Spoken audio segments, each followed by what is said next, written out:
ஆண்டவராகிய இயேசு கிறிஸ்து உங்களை அதிகமா நேசிக்கிறார்.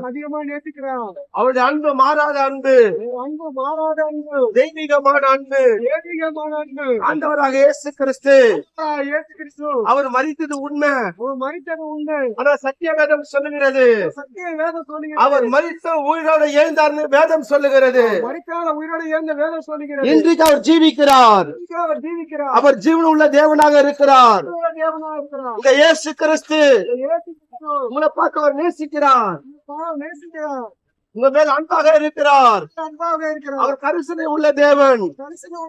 நீங்கள் துக்கத்தோட கடந்து போகலாம், பலவிதமான பிரச்சனையோட கடந்து போகலாம், கடன் பாரத்தோட கடந்து போகலாம். நாங்கள் அறிவிக்கிற இயேசு சொல்லுகிறார் நீங்கள் எப்படிப்பட்ட பிரச்சனை இருந்தாலும் சரி, என்னை நோக்கி கூப்பிட்டு பாருங்கள் சொல்லுகிறார்.